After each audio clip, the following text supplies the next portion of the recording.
Hi friends, welcome back to our channel Udayasri vlogs. ఈరోజు మీ అందరికీ టమాటా పలావ్ ఎలా చేయాలో చూపిస్తాను, చూసి నేర్చుకోండి. ముందుగా స్టవ్ పైన ఒక గిన్నె పెట్టుకొని దాంట్లో ఆయిల్ వేసుకోవాలి సరిపడనంత. ఇప్పుడు ఈ బిర్యానీ దినుసులు అన్నీ వేసుకోవాలి. ఆయిల్ హీట్ అయ్యాక టమాటా పలావ్కి టమాటాలు, ఆనియన్స్, పచ్చిమిర్చి కట్ చేసుకోవాలి. బాగా వేగిన తర్వాత పచ్చిమిర్చి వేయాలి. ఎప్పుడైనా పచ్చిమిర్చి ముందు వేసుకోవాలి, ఆనియన్స్లోని పచ్చిమిర్చి వేయకూడదు, ఎందుకంటే పచ్చిమిర్చి వేయవు అన్నమాట. ఇప్పుడు ఆనియన్స్ కూడా వేసుకోవాలి.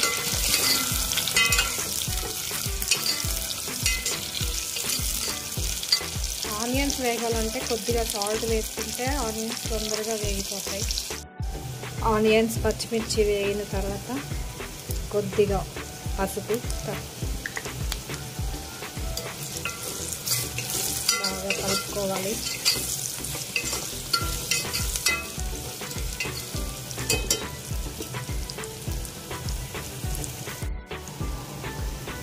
ఇప్పుడు జింజర్ గార్లిక్ పేస్ట్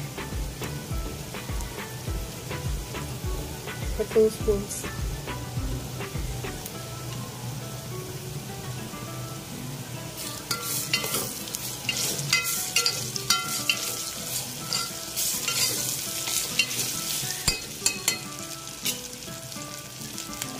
పేస్ట్ అనేది వేగాలి, బాగా స్మెల్ మొత్తం పోవాలి.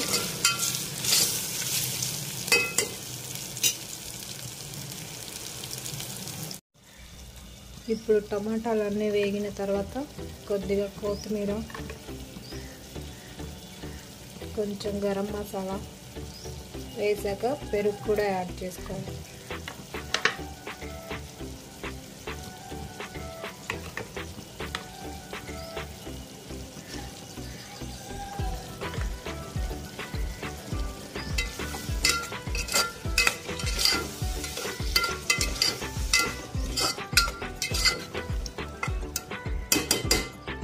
ఇది ఒక 1 మినిట్ మగ్గిన తర్వాత రైస్ వేసుకోవాలి, నానబెట్టుకున్న బియ్యం.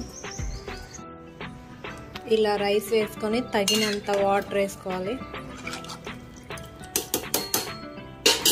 అలాగే సాల్ట్ రైస్కి సరిపడంత. ఆల్రెడీ మనం ఆనియన్స్ వేయించుకునేటప్పుడు వేసుకున్నాం కాబట్టి కొద్దిగా వేసుకోవాలి. దీన్ని మూత పెట్టి 3 విజిల్స్ వచ్చే వరకు ఉంచాలి.